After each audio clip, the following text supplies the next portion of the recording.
Hi, and welcome to today's tip in maintenance and reliability. I'm George Williams of ReliabilityX, and we're going to demonstrate today that we really know our crap, just like a plumber.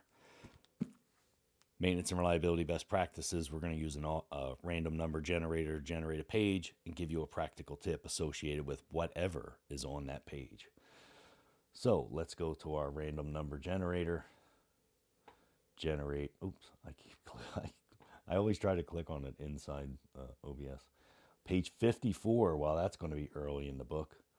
So let's take a look at what is on page 54. So feel free to follow along with your copy of Maintenance and Reliability Best Practices by Mr. Ramesh Gulati, the Reliability Sherpa. And if you don't have a copy, go to Amazon.com, get your copy today. It's the number one selling book in the category of engineering management currently. And that fluctuates, but generally speaking, we're right there. So page 54. What do we got on page 54? My goodness, it's going to be really early in this. So page 54 talks about what's in it for them. Oh, nice. And talks about change. Talks about the Cotter step change pieces. Stephen Covey's 7 Habits. It's about understanding changing the culture of an organization. So let's talk about change. And we'll give a practical example because that's what we do. So challenge whoever you're getting your learning from to be able to open up a book to a random page and give you a practical lesson.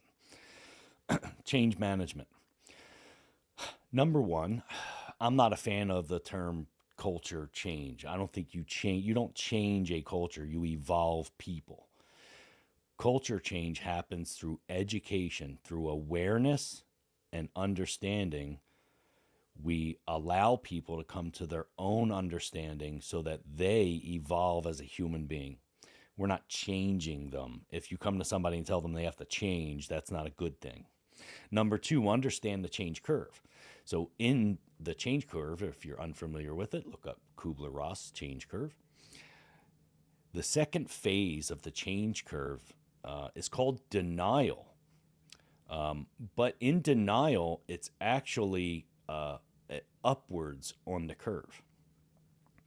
And it's upwards because that denial is actually a euphoric emotion for the people that are going through it. So, in other words, let's say you're going to implement some change. We're going to start scheduling work or planning work.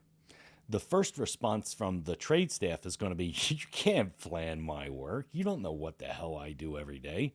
You are out of your mind if you think this is going to happen. There's no way I'm letting somebody plan my work that doesn't do this every day.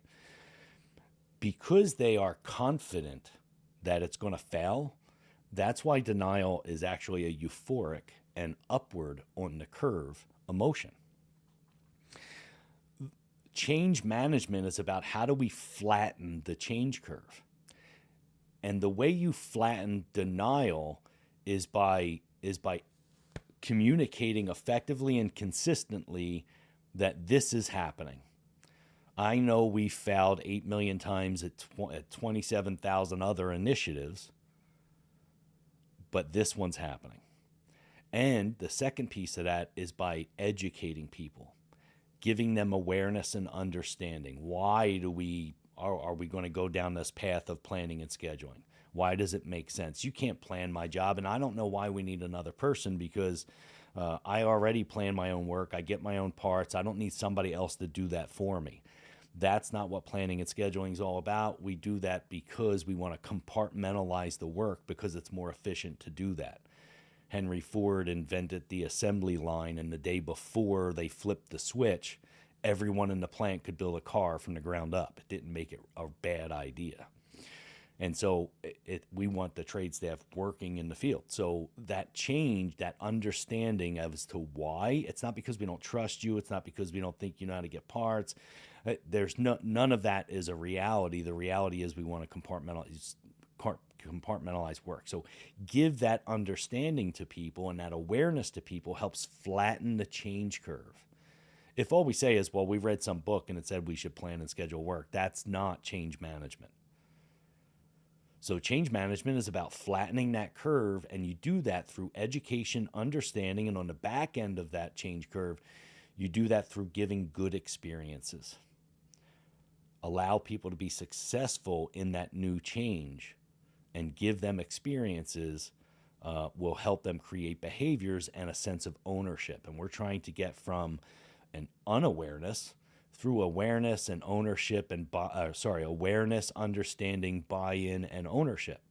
And we have to get through all of those phases of change management in order to be successful. All right, so that's today's tip. Sorry, it was a little long-winded. Go make tomorrow better than today.